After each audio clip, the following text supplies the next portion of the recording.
छोटा शहर का बाजार जीवन से गुलजार है। खुले आसमान के नीचे बातचीत और व्यापार का एक संगीत। जीवंत दृश्य के बीच रोटी बेचने वाला अपनी टोकरी के साथ खड़ा है, जो शहरवासियों के लिए गर्मी और भोजन का प्रतीक है। उसकी आवाज एक खुशमिजाज पुकार के साथ गूंजती है। गरम रोटी 5 रुपए में। हंसी हवा में भर जाती है, क्योंकि लोग उत्सुकता से आगे बढ़ते हैं।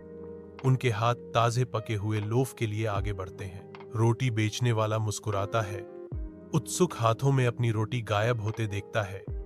हवा ताजी रोटी की खुशबू से भरी है, मंद प्रकाश में नहाया हुआ। रोटी बनाने वाला अपने घर में अकेला बैठा है। वह सावधानी पूर्वक अपनी कमाई गिनता है। उसकी भौहें एकाग्रता में तनी हुई हैं। रोटी बनाने वाले के चेहरे पर लालच की झलक नाचती है। बेकर की आवाज उसके दिमाग में गूंजती है, अगर मैं रोटी की कीमत बढ़ा दूं तो मैं और भी ज्यादा पैसे कमा सकता हूं। हलचल भरे बाजार में रोटी बेचने वाला खड़ा है। उसकी सुनहरी रोटियों का प्रदर्शन धूप को पकड़ रहा है। वह अपनी आवाज ऊंची करता है। एक आशा भरी पुकार बाजार के शोर में गूंजती है, आओ आओ, 10 रुपए का एक पाव रोटी।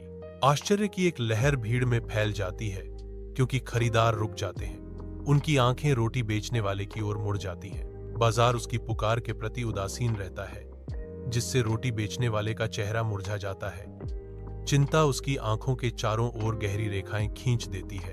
उसकी बिना बिकी रोटी उसकी बढ़ती चिंता का मूक प्रमाण है। हर पाव उसके कंधों पर एक बोझ है। शाही दरबार में एक बेकर राजा के सामने खड़ा है। उसके चेहरे पर निराशा उभरी हुई है, क्योंकि वह अपनी परेशानियों को बताता है। राजा मुस्कुराते हैं, उनकी आंखों में मनोरंजन नाचता है, और वे जवाब देते हैं, कल से तुम अपनी रोटी 30 रुपए में बेचोगे। बेकर का चेहरा पीला पड़ जाता है।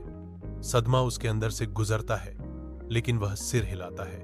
राजा के फरमान से बंधा हुआ। राजा हलचल भरे बाजार में टहलते हैं। उनकी उपस्थिति ध्यान आकर्षित करती है। राजा ने एक व्यापक इशारा करते हुए घोषणा की, अब से यह रोटी 15 रुपए में उपलब्ध होगी। जैसे ही लोग उत्सुकता से रोटी खरीदना शुरू करते हैं, उनके चेहरों पर खुशी छा जाती है। उत्साह की लहर लोगों पर छा जाती है।